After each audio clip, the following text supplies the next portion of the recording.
Detail చూస్తే gas సరఫరాపై కేంద్ర ప్రభుత్వం కీలక ప్రకటన చేసింది. కమర్షియల్ సిలిండర్ల ఉత్పత్తిని 20% పెంచినట్లు వెల్లడించింది. ఈ మేరకు అన్ని రాష్ట్రాలకు లేఖ రాసిన కేంద్ర పెట్రోలియం శాఖ అదనంగా రాష్ట్రాలకు 10% ఎల్పీజీ కేటాయిస్తున్నట్లు తెలిపింది. పెంచిన ఉత్పత్తితో రెస్టారెంట్లు, దాబాలు, హోటళ్లు గ్యాస్ కొరత లేకుండా సరఫరా జరిగేలా చూడాలని ఆదేశాలు ఇచ్చింది కేంద్రం. దీంతో పాటు వలస కూలీలకు ఉచితంగా 5 కేజీల ఎల్పీజీ సిలిండర్లు ఇవ్వాలని నిర్ణయం తీసుకుంది. మరోవైపు కమర్షియల్ సిలిండర్ వినియోగదారులు పీఎన్జీకి మారాలని సూచించింది కేంద్రం. ఎల్పీజీ వినియోగంతో వస్తున్న ఇబ్బందులను దృష్టిలో పెట్టుకుని పట్టణాలు, నగరాల్లో కమర్షియల్ సిలిండర్లను వినియోగిస్తున్న వారు పీఎన్జీని వాడాలని తెలిపింది. అందుకు అవసరమైన చర్యలు తీసుకోవాలని రాష్ట్రాలను సూచించింది. ఇక ప్రభుత్వ కార్యాలయాల్లో వెంటనే ఎల్పీజీ స్థానంలో పీఎన్జీని వినియోగించేలా చర్యలు తీసుకోవాలని ఆదేశించింది.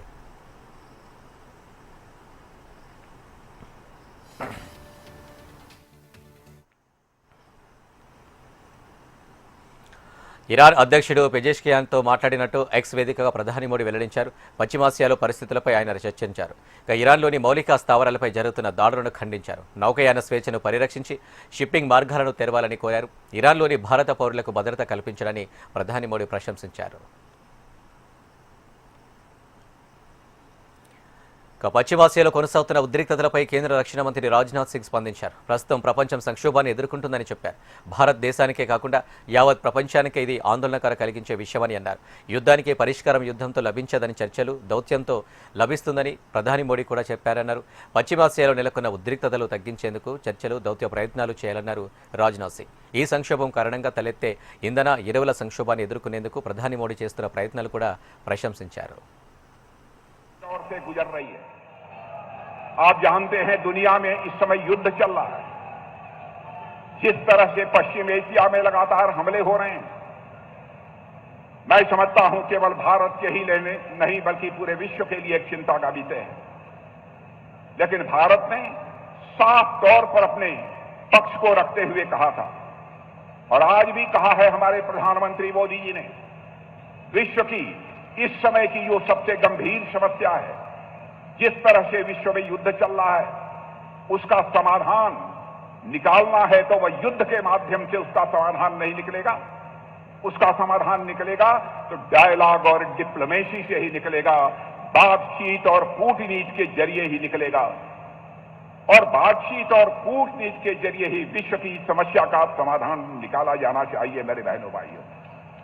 और मैं आप सबसे भी चाहूंगा, आप हमारी बात से सहमत हों कि विश्व में जो इस समय युद्ध चल रहे हैं, जो पश्चिम एशिया में लगातार आक्रमण हो रहे हैं, इनका समाधान यदि बातचीत और कूटनीति यानी डिप्लोमेसी और डायलॉग के द्वारा निकाला जाना चाहिए.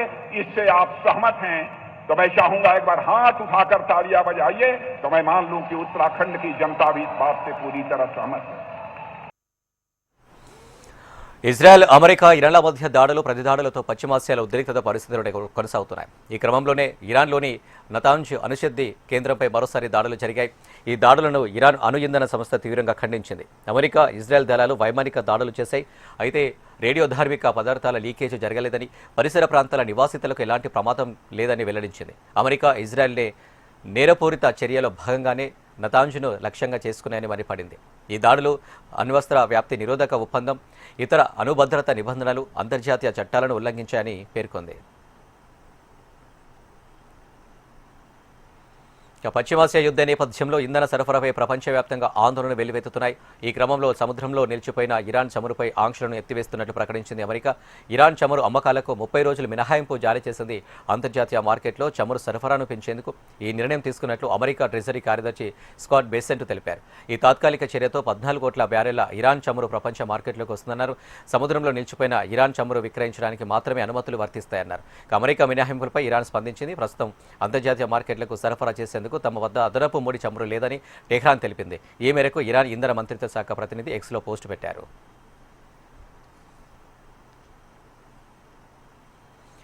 ఫార్వా వాలే బాబా చంద్రశేఖర్ మృతితో మధుర రణరంగంగా మారింది. ట్రక్కు ఢీకొన్న ఘటనలో గో సంరక్షకుడు చంద్రశేఖర్ మరణించడంతో ఢిల్లీ, ఆగ్రా జాతీయ రహదారిని ఆందోళనకారులు దిగ్బంధించారు. భారీ ఎత్తున నిరసనలకు దిగారు. ఆందోళనకారులను అడ్డుకునేందుకు పోలీసులు ప్రయత్నించడంతో పరిస్థితి మరింత ఉద్రిక్తంగా మారింది. టియర్ గ్యాస్ ప్రయోగించి చెదరగొట్టేందుకు పోలీసులు యత్నించడంతో వారిపై రాళ్లు రువ్వారు నిరసనకారులు.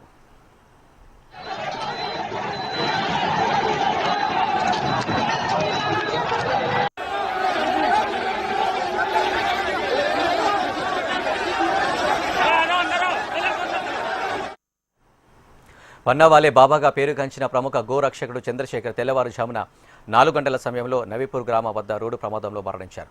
అయితే గోవుల అక్రమ తరలింపును అడ్డుకునేందుకు వెళ్లగా స్మగ్లర్లు తన బైక్ను ఢీకొట్టి హత్య చేశారని గో సంరక్షకులు ఆరోపిస్తున్నారు.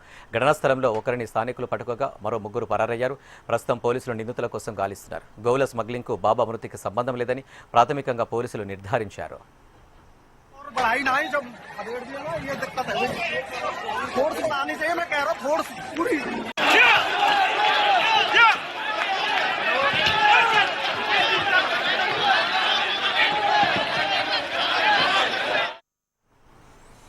చంద్రశేఖర్ మృతితో ఆగ్రహించి గోరక్షక దళాలు స్థానికులు ఢిల్లీ ఆగ్రా హైవేను దిగ్బంధించాయి.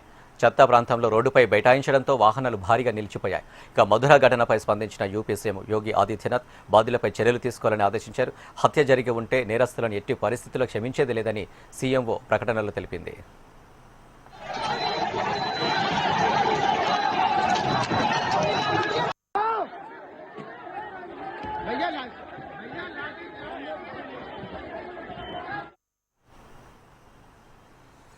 దేవుడు శాసించాడు, మానవుడు అనుసరిస్తారంటూ కాంగ్రెస్ సీనియర్ నేత జీవన్ రెడ్డి కీలక వ్యాఖ్యలు చేశారు. ఇక మంత్రులు శ్రీధరబాబు, అడ్డూరి లక్ష్మణ్లు జీవన్ రెడ్డితో భేటీ అయి కాంగ్రెస్ పార్టీని మారుద్దని నచ్చజెప్పే ప్రయత్నం చేశారు. ఇక ఎవరొచ్చి మాట్లాడినా తగ్గేదే లేదంటున్నారు జీవన్ రెడ్డి. ఇక ఎమ్మెల్యే సంజయ్ వ్యవహారంలో ఆగ్రహంతో ఉన్న జీవన్ రెడ్డి పార్టీ మారేందుకు సిద్ధమైన నేపథ్యంలో మంత్రులు రంగంలోకి దిగారు. ఇక జగిత్యాలలో ఆయనతో గంటపాటు భేటీ అయి చర్చించారు. అయినా మంత్రులు మంతనాలు ఫలించలేదు. బుజ్జగింపుల తర్వాత కూడా జీవన్ రెడ్డి అసంతృప్తిగానే వ్యాఖ్యలు చేశారు. ఇక దేవుడు శాసిస్తే మానవుడు అనుసరిస్తారంటూ కామెంట్ చేశారు జీవన్ రెడ్డి. ఇక భవిష్యత్ కార్యాచరణపై అనుచరులతో చర్చించి తన నిర్ణయాన్ని ప్రకటిస్తానని జీవన్ రెడ్డి తేల్చి చెప్పారు. దేవుడు శాసించిండు, మానవుడు అనుసరిస్తాడు. అంటే దేవుడు శాసించిండు, మానవుడు అనుసరిస్తాడు. ఇక జీవన్ రెడ్డి తన నిర్ణయాన్ని వెనక్కి తీసుకుంటారని అనుకుంటున్నట్లు మంత్రి శ్రీధరబాబు ఆశాభావం వ్యక్తం చేశారు. ఇక జీవన్ రెడ్డి మంత్రి పదవి కోరుకోవడంలో తప్పులేదన్నారు. కేంద్ర నాయకత్వం తీసుకున్న నిర్ణయాలతో జీవన్ రెడ్డి మనస్తాపం చెందవచ్చన్నారు. ఇక జీవన్ రెడ్డికి భవిష్యత్తులో న్యాయం చేస్తామని మహేష్ కుమార్ గౌడ్, మీనాక్షి నటరాజన్ హామీ ఇచ్చారని తెలిపారు. కాంగ్రెస్ పార్టీని జీవన్ రెడ్డి విడరాదని మంత్రి శ్రీధరబాబు అప్పీల్ చేస్తామని తెలిపారు. జరిగిందా జరగలేదు అనే అంశం పక్కన పెడితే పార్టీ నాయకత్వం వారు చేసిన సేవలకు సంబంధించి కానీ, వారికి ఉన్న అనుభవం కానీ, వారి ఆలోచన విధానం కానీ కాంగ్రెస్ పార్టీకి సంబంధించి ఎప్పుడు కూడా గౌరవించుకుంటూ ముందుకెళ్లే తరుణం. ఈరోజు కూడా అదే విధంగా ముందుకు పోతుంది. వారు అడిగిన దాంట్లో చాలా వరకు కూడా ఈరోజు స్పష్టంగా వారు సీనియర్ నాయకులుగా మంత్రి పదవి ఆశించడం అనేది తప్పు కాదు, ఎందుకంటే వారి పాత్ర కూడా ఉంది కదా. సో ఆ విషయంలో కేంద్ర నాయకత్వం, అఖిల భారత కాంగ్రెస్ పార్టీ ఒక యూనిఫామ్ గా పాలసీ తీసుకున్న తరుణంలో అక్కడ ఇబ్బంది జరిగి ఉండొచ్చు. ఆ క్రమంలో వారు మనస్తాపం గురై ఉంటారు. దాంతో వారిపై స్థానికంగా జగిత్యాల పరిణామాల విషయంలో కూడా మనస్తాపం చెందున్నారు. సో వాటిని సవరణ చేసుకోవాల్సిన బాధ్యత మా ప్రభుత్వం, మా పార్టీ పైన ఉందని ఒక పక్షాన పిసిసి అధ్యక్షులు మహేష్ కుమార్ గౌడ్ గారు కానీ, అదేవిధంగా ముఖ్యమంత్రి గారు కూడా ఈరోజు జీవన్ రెడ్డి గారితో మాట్లాడమని, ఆ కార్యాచరణ తీసుకోమని నాకు కానీ, మా మిత్రులు లక్ష్మణ్ కుమార్ గారు కానీ, మా సత్యం గారు, ఇతర మిత్రులందరూ కూడా చెప్తే మేము అందరం కూడా వెళ్ళటం కూడా జరిగింది. కాంగ్రెస్ పార్టీ వీటితన నిర్ణయం తీసుకోవద్దని అప్పీల్ చేయడం జరిగింది. వారు పోస్టులు ఏమో అడగలే, వారు వ్యక్తిగతంగా ఏం మాతోనేది ఏం చెప్పడం జరగలేదు. వారి కార్యకర్తలకు న్యాయం చేయాలి, వారి నాయకులకు న్యాయం చేయాలి అని ప్రస్తావన చేసిండ్రు. అది తప్పకుండా మేము పార్టీ ప్రభుత్వ దృష్టికి తీసుకెళ్తాం.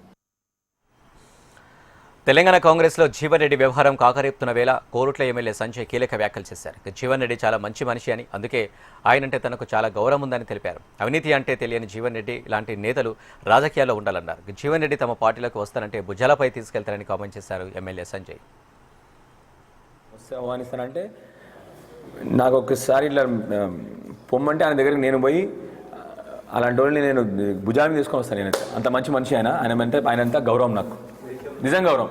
ఎందుకంటే నేను సీరియస్గా గౌరవం చెప్తాను, ఎమోషనల్ కూడా చెప్తాను ఆనెస్ట్గా. ఎందుకంటే నేను స్పైన్ సర్జన్ ఉన్న రోజు నాకు మంచి గుర్తుంది. ఇప్పుడు కూడా వాళ్ళ తమ్మునికి బ్రెయిన్ స్ట్రోక్ వచ్చింది. వారు వచ్చి ఆడ చైర్ వేసుకొని పక్కకు, నేను రోజు ఇలా నా ఓపీడీకి పోతుంటే హాస్పిటల్ ఎంట్రన్స్ నుంచి అటు పక్కకు చైర్లు ఉంటాయి మా అందరికి, ఒక్కడే వెనక కూర్చొని ఇట్లా కూర్చొని ఉంటుండే రోజు. మామూలుగా ఎమ్మెల్యేలు ఎట్లుంటారు, ఎమ్మెల్యేలు కాదు బట్టి ఈ పార్టీ ఇన్ఛార్జ్లే నాకు 4 గన్మెన్లు కావాలంటారు ఇవాళ రేపు. జీవితంలో ఒకసారి గెలవని వాళ్ళు కూడా అలాంటి వాళ్ళు నాకు గన్మెన్లు కావాలి, నాకు ఇది కావాలి, అట్లాంటి వాడు ఒక్కడు వచ్చి కూర్చుంటుండే పాపం. అంటే అట్లాంటి రెస్పెక్ట్ నాకు ఆయన అంటే. And absolutely non corrupt. అసలు ఆయన కరప్షన్ అనే పదవి ఉండదు ఆయన దగ్గర. అలాంటి వాడు రావాల్సిందే రాజకీయాల్లోకి, మా పార్టీలోకి వస్తే ఆనందంగా స్వాగతిస్తాను నేను. అసలు మా జీవన్ రెడ్డి సాబ్ అంటే మాకు అంత గౌరవం. మాకు అది నాకు తెలియదు ఏంటంటే రేపు సిద్దిపేటలో సీఎం రేవంత్ రెడ్డి రైతు భరోసా విడుదల చేయనున్నారు. సీఎం టూర్ నేపథ్యంలో సభ ఏర్పాట్లను మంత్రులు తుమ్మల, పొన్నం ప్రభాకర్ పరిశీలించారు. ఇక సీఎం రేవంత్ సభకు ప్రజలు పెద్ద సంఖ్యలో హాజరు కావాలని మంత్రి తుమ్మల అన్నారు. ఇక వచ్చే నెల చివరి వరకు అందరికీ రైతు భరోసా విడుదల చేస్తామని అన్నారు. ఇక రాష్ట్రంలో ఆయిల్ ఫామ్ అభివృద్ధి చేయాలని రైతులను తుమ్మల నాగేశ్వరరావు ప్రోత్సహిస్తున్నారని అన్నారు మంత్రి పొన్నం ప్రభాకర్. ఈ ఫ్యాక్టరీ నిర్మాణంలో తుమ్మల కృషి ఎనలేనిదని ఆయన అన్నారు. ఇక ఆయిల్ ఫామ్ సాగులో రైతులకు ఎలాంటి నష్టం ఉండదని ప్రస్తావించారు. ఆయిల్ ఫామ్ను అభివృద్ధి చేయాలని తను స్వయంగా ఆయిల్ ఫామ్ రైతుగా వేలాది మంది రైతులను తన సొంత ఫామ్లోకి తీసుకెళ్లి ఆయిల్ ఫామ్ పట్ల ఆకర్షితులను చేస్తూ స్వయంగా వ్యవసాయ శాఖ మంత్రి గారు నూతన జీవో ఇవ్వచ్చు, అనుమతులు ఇవ్వచ్చు, స్థల సేకరణ ఉండొచ్చు. కానీ ఫ్యాక్టరీ నిర్మాణానికి పూర్తిగా కార్యదీక్షత చేపట్టి ఈ ఫ్యాక్టరీ నిర్మాణం అనేక సందర్భాల్లో స్వయంగా పర్యవేక్షించి నిర్మాణం చేసినటువంటి తుమ్మల నాగేశ్వరరావు గారు, నేను చాలా సందర్భాలు చెప్పిన అమూల్ పాలకు గురియనే విధంగానో తెలంగాణలో ఆయిల్ ఫామ్కు తుమ్మల నాగేశ్వరరావు గారు మారిపోయారు. వడగళ్ళ వాన కానీ, తుఫాన్ కానీ, కోతుల బెడద కానీ, మానవ సంబంధమైన దొంగల బెడద కానీ లేకుండా సంవత్సరానికి ప్రభుత్వ వేతనంలాగా నెలకు 2 నెలలకు జీతాలు వచ్చే విధంగా ఆదాయాన్ని ఇచ్చేటువంటి ఆయిల్ ఫామ్ను ఈ ప్రాంత రైతాంగం పండించుకోవాలని, పండించినప్పుడు దానికి మార్కెటింగ్ సంబంధించిన ఇబ్బంది లేకుండా ఉత్తర తెలంగాణకు మొత్తంగా నిజామాబాద్లో పండించిన రైతు కావచ్చు, కామారెడ్డిలో పండించిన రైతు కావచ్చు, అమ్మగొండలో పండించిన రైతు.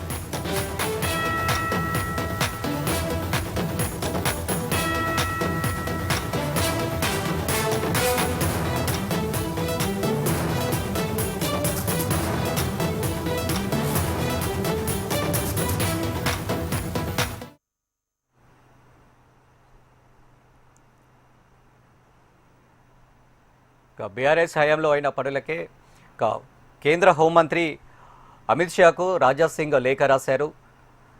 తనకు వస్తున్న బెదిరింపులను సీరియస్గా తీసుకోవాలని అన్నారు. ఇది తన చివరి విజ్ఞప్తి అంటూ లేటర్లో పేర్కొన్నారు. తనకు వస్తున్న బెదిరింపుల లేఖల మీద విచారణ జరిపించాలని కోరారు.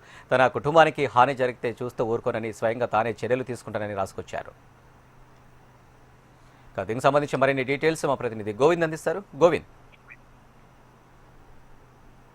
ఎస్ అనిల్, ఈ యొక్క రాజాసింగ్ బెదిరింపుకు సంబంధించినటువంటి ఏదైతే లేఖ కేంద్ర హోంశాఖ మంత్రి అమిత్ షాకు లేఖ రాయడం ఇప్పుడు కొంతవరకు ఆసక్తికరమైనటువంటి చర్చ కూడా నడుస్తుందని కూడా చెప్పుకోవచ్చు. ముఖ్యంగా ఈ యొక్క రాజాసింగ్ బెదిరింపు లేఖలకు సంబంధించి గతంలో అంటే ఈ యొక్క శ్రీరామనవమి శోభాయాత్రకు సంబంధించి కానీ గతంలో ఏదైతే విదేశాలంటే అరబ్ కంట్రీ నుంచి దుబాయ్ నుంచి కానీ లేదంటే ఇదే హైదరాబాద్ నగరం నుంచి కూడా కొన్ని మెయిల్స్ రావడం, అదేవిధంగా ఫోన్ కాల్స్ ద్వారా లేదంటే డైరెక్ట్ అతను ఉన్నటువంటి ఇంటి కానీ లేదంటే తన కార్యాలయాన్ని కానీ లేఖలు రావడం, అదేవిధంగా స్పీడ్ పోస్టుల ద్వారా బెదిరింపు లేఖలు రావడం గతంలో బీఆర్ఎస్ ప్రభుత్వం ఉన్నప్పుడు కానీ ప్రస్తుతం కాంగ్రెస్ ప్రభుత్వంలో కూడా తనకు వరుసగా బెదిరింపు లేఖలు వస్తున్నాయని, నాకు కానీ నా కుటుంబానికి బెదిరింపు లేఖలు వస్తూనే ఉన్నాయి.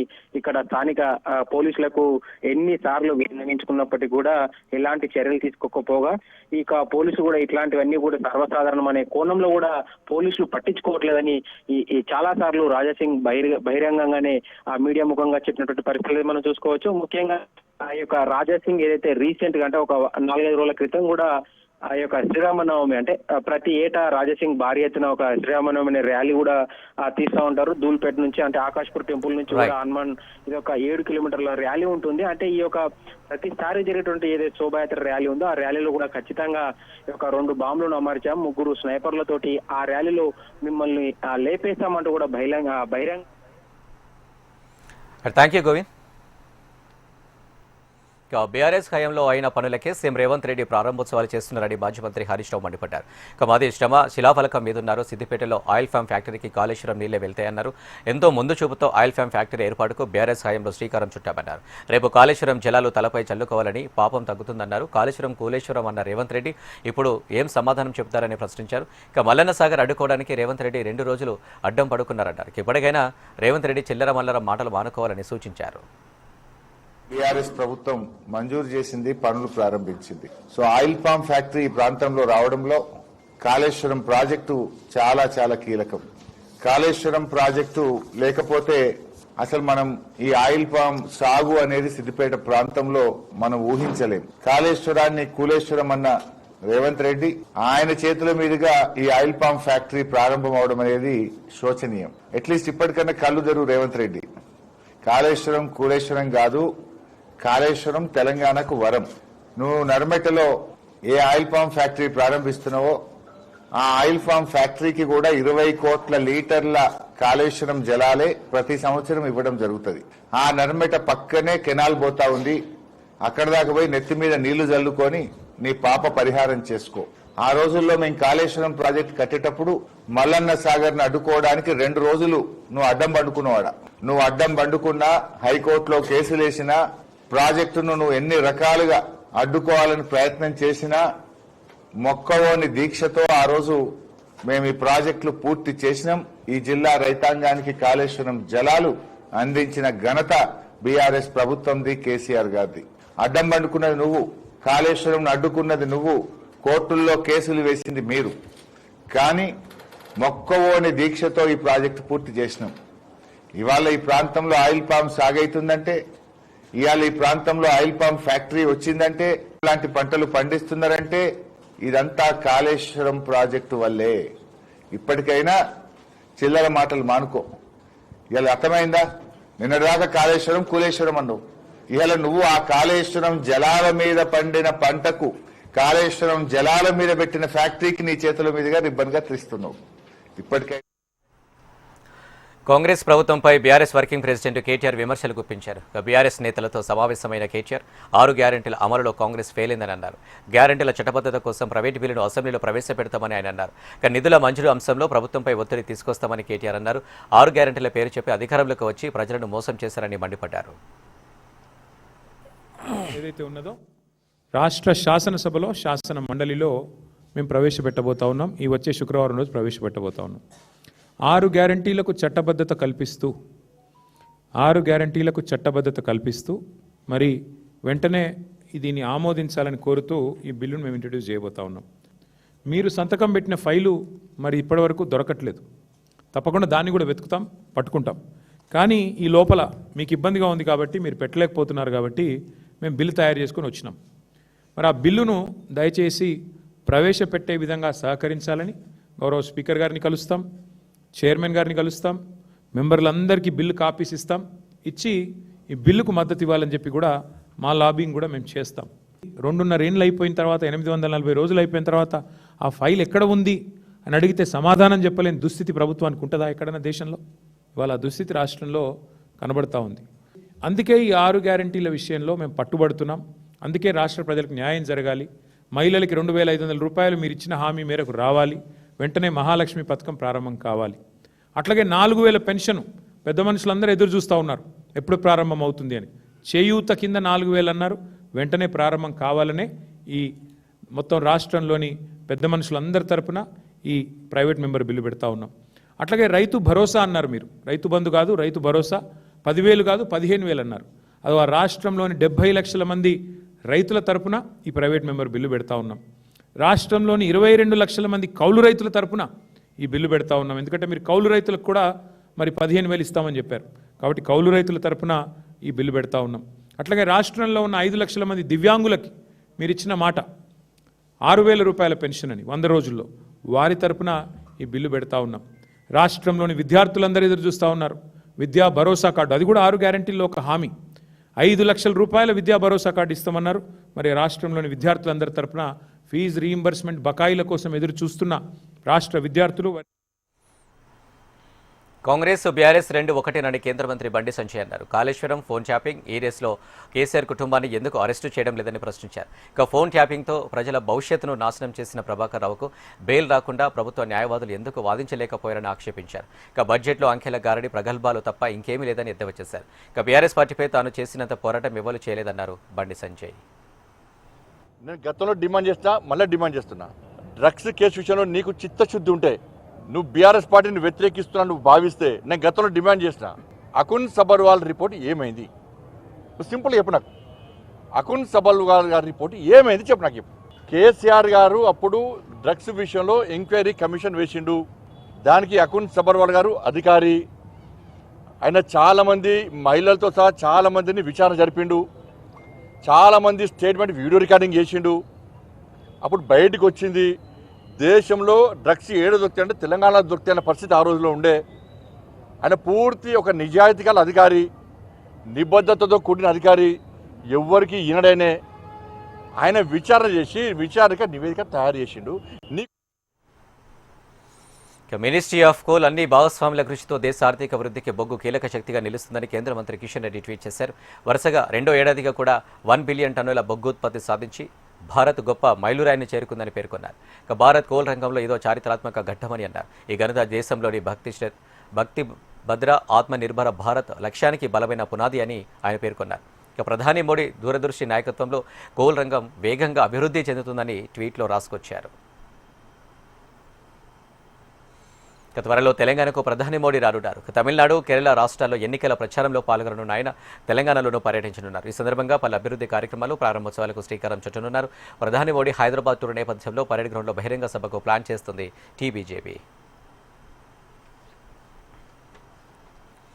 MLA Danam Nagender party ఫిరాయింపు తీర్పుపై speaker నిర్ణయాన్ని కోర్టులో సవాల్ చేశారు బీజేపీ నేత మహేశ్వర్ రెడ్డి. ఎమ్మెల్యే దానం నాగేందర్ పార్టీ మారలేదని మార్చి 11న స్పీకర్ తీర్పిచ్చారు. అయితే ఆ తీర్పును సవాల్ చేస్తూ హైకోర్టును ఆశ్రయించారు ఏలేటి మహేశ్వర్ రెడ్డి. స్పీకర్ గడ్డం ప్రసాద్ తీర్పును క్వాష్ చేయాలని కోరారు. గత ఏడాది ఏప్రిల్ 23న ఎంపీ ఎన్నికల్లో కాంగ్రెస్ పార్టీ తరఫున దానం నాగేందర్ పోటీ చేయడంతో 2025 ఏప్రిల్ 23 నుండి దానం నాగేందర్ను ఎమ్మెల్యేగా అనర్హుడిగా ప్రకటించాలని పిటిషన్లో కోరారు. నామినేషన్ ఆధారంగా అనర్హత వేయాలని కోరిన మహేశ్వర్ రెడ్డి ఎమ్మెల్యేగా దానం పొందుతున్న జీతాన్ని కూడా రికవరీ చేయాలని కోరారు. ఈ పిటిషన్పై సోమవారం విచారణ జరగనుంది. అభివృద్ధికి సహకారం అందించడంలో కాన్ఫెడరేషన్ ఇండియన్ ఇండస్ట్రీ సంస్థ ముందుంటుందన్నారు కేంద్ర మంత్రి రామ్మోహన్ నాయుడు. సిఐఐ సమ్మిట్ ద్వారా ఏపీకి వచ్చిన పెట్టుబడులు అందుకు నిదర్శనమని తెలిపారు. ఎల్లుండి మిట్టల్ స్టీల్ ప్లాంట్కు సీఎం చంద్రబాబు శంకుస్థాపన చేస్తారని తెలిపారు. భోగాపురం అంతర్జాతీయ విమానాశ్రయం త్వరలో ప్రారంభమవుతుందన్నారు. సీఎం చంద్రబాబుపై ఉన్న నమ్మకంతో రాష్ట్రంలో భారీ ఎత్తున పెట్టుబడులు వస్తున్నాయని కేంద్ర మంత్రి రామ్మోహన్ నాయుడు తెలిపారు. రాష్ట్ర స్థాయిలో ప్రభుత్వాలు తీసుకున్న చాలా సపోర్ట్ చేశారు. 100 సంవత్సరాల స్వతంత్ర భారతదేశం నాటికి మన భారతదేశం వికసిత్ అవ్వాలి, అలాగే మన ఆంధ్రప్రదేశ్ కూడా స్వర్ణాంధ్రప్రదేశ్గా తయారవ్వాలని ప్రధానమంత్రి మోదీ గారు అలాగే మన ముఖ్యమంత్రి చంద్రబాబు నాయుడు గారి తాలూకు ఆలోచన ఏదైతే ఉందో దానికి ప్లానింగ్లో, ఎగ్జిక్యూషన్లో, పబ్లిక్ నుంచి, ఇండస్ట్రీ నుంచి సపోర్ట్లో సిఐఐ ఒక ప్రధాన పాత్ర పోషిస్తుంది. దానికి సంబంధించి చంద్రబాబు నాయుడు గారు మల్టిపుల్ ఫోరమ్స్లో సిఐఐని కూడా ఎంకరేజ్ చేస్తున్నారు. ఒక పెద్ద మార్పు మనం ఆంధ్రప్రదేశ్లో. యువతకు ఉద్యోగ ఉపాధి కల్పనలో కూటమి ప్రభుత్వం అత్యంత ప్రాధాన్యతనిస్తుందన్నారు ఏపీ ఎమ్మెల్యే చినరాజప్ప. ఎన్నికల్లో ఇచ్చిన 20 లక్షల వాగ్దానాన్ని ఖచ్చితంగా అమలు చేస్తామని తెలిపారు. ఈ నెల 23న భాకారపేటలో లక్ష్మీ మిట్టల్ స్టీల్ ప్లాంట్కు శంకుస్థాపన చేస్తామని వెల్లడించారు. ఆలోచనతోటి ఇప్పటికే మరి 20 లక్షల ఉద్యోగాలు అవకాశం కల్పించిన ఉద్యోగంతో ఉన్నారు. ఇప్పుడు అది 6 లక్షల వరకు కూడా ఇప్పటి వరకు పూర్తి చేయడం జరిగింది. ఉద్యోగాలు అయితే ప్రభుత్వ పరంగా అన్ని శాఖలను కూడా అరెస్ట్ చేసి ఒక 10,000 ఉద్యోగాలు ఇవ్వాలని చెప్పి నోటిఫికేషన్ కూడా ఇవ్వడం జరిగింది. అన్ని డిపార్ట్మెంట్ కూడా ఎక్సైజ్ కానిస్టేబుల్ కానీ, ఫారెస్ట్ కానీ వీళ్ళందరూ కూడా ఉద్యోగాలు ఇవ్వాలని చెప్పి ఆలోచనతో నోటిఫికేషన్ ఇవ్వడం జరుగుతుంది. అంటే ప్రభుత్వ పరంగా ఉద్యోగ అవకాశాలు కల్పించడం ఒకటి, 2 ప్రైవేట్ పరంగా ఇండస్ట్రీస్ కూడా తీసుకొచ్చి కల్పించాలని ఆలోచనతో అనేక ఇండస్ట్రీస్ని ఇలా ప్రమోట్ చేశారు. మరి లోకేష్ గారు, చంద్రబాబు నాయుడు గారు, పవన్ కళ్యాణ్ గారు అనేక ఇండస్ట్రీస్ శ్రీకారం చుట్టి మన రాష్ట్రానికి తీసుకొచ్చి. కరీంనగర్ 2 టౌన్ ఎస్ఐ చంద్రశేఖర్ బలవన్ మరణానికి పాల్పడ్డారు. 3 రోజుల క్రితం ఎస్ఐ చంద్రశేఖర్ భార్య దివ్య గన్నేరు పప్పు తిని ఆత్మహత్యకు పాల్పడింది. ఇల్లందుకుంట మండలం సీతంపేటలో దివ్య అంత్యక్రియలు నిర్వహించారు. భార్య మృతితో మనస్తాపానికి గురైన ఎస్ఐ సీతంపేటలోనే ఉన్న ఎస్ఐ చంద్రశేఖర్ ఉరేసుకుని ఆత్మహత్యకు పాల్పడ్డారు. అత్తగారింట్లో ఉన్న ఎస్ఐ డ్రెస్ మార్చుకొని వస్తా అని గదిలోకి వెళ్లిన ఎస్ఐ చంద్రశేఖర్ ఎంతసేపటికి బయటకు రాకపోవడంతో బంధువులకు అనుమానం కలిగింది. గది తలుపులు బద్దలు కొట్టి లోపలికి వెళ్లి చూడగా ఆయన ఉరివేసుకొని వేలాడుతూ కనిపించారు. ఇక ఎస్ఐ చంద్రశేఖర్ ఆత్మహత్యతో కుటుంబంలో విషాదచాలు అలుముకున్నాయి.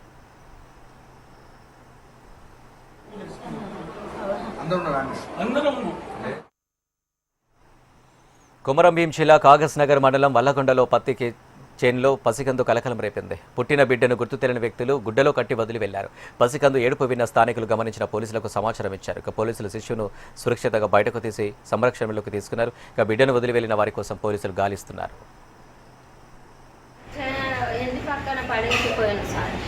కొంచెం పత్తి చేను మా ఇంటి దగ్గర ఉన్నది. అయితే నేను బయట వెళ్తే మొత్తుకున్నది. కానీ ఇక నాకు భయం అయింది. ఊళ్ళో నన్ను పిలిచిన ఇక్కడ అమ్మాయి ఉన్నదంటే అందరు వచ్చి ఇక అది బయట పాపని ఉంటారు అక్కడ అందరు పత్తి చెండాలు పోయిండు. మా బిడ్డలు ఇద్దరు, నేను ఒక పొల కాదు నలుగురు ఉండి ఇక అందరిని పిలిచి అందరు కూడా వచ్చినాకనే అది మూట తీసిన. అందరు ముంగట్టే నాకు భయం అయింది. సార్ పాప మంచిగా ఉన్నది, కొంచెం బాగా తక్కువ ఉన్నది. బీహార్లోని విక్రమశీల సేతు బ్రిడ్జి డేంజర్లో ఉంది. గంగా నదిలో పిల్లల రక్షణ గోడలు కూలిపోతున్నాయి. 18, 19 పిల్లర్స్ చుట్టూ ఉన్న రక్షణ గోడ పూర్తిగా ధ్వంసమయ్యాయి. ఏ క్షణంలోనైనా పిల్లలు కుప్పకూలే అవకాశం ఉందని అధికారులు తెలిపారు. ఇక వంతెన స్థిరత్వం దెబ్బతింటుందని ఇంజనీర్లు ఆందోళన వ్యక్తం చేస్తున్నారు. దీంతో ఉత్తర దక్షిణ బీహార్ మధ్య పూర్తిగా రవాణా వ్యవస్థ నిలిచిపోయింది. విక్రమశీల సేతు పరిస్థితిపై బీహార్ ప్రభుత్వం స్పందించి తగు చర్యలు చేపట్టింది. मैं जो उसके कार्यपालक अभियंता है उनको मैं तुरंत बोलता हूँ कि जाकर के इंक्वायर करेंगे और जो भी इंक्वायरी के उपरांत उन्हें लगेगा कि आगे अग्रतर कार्रवाई किए जाने की आवश्यकता है तो डिपार्टमेंट से कंसल्ट करके तुरंत ही एक्सपर्ट टीम को भी बुला करके उसको दिखाएंगे और फर्दर जो एक्सपर्ट टीम का निर्णय होता है इसके आधार पर हम लोग आवागमन को या ఇవి అప్డేట్స్. మరిన్ని అప్డేట్స్ కోసం చూస్తూనే ఉండండి HM TV.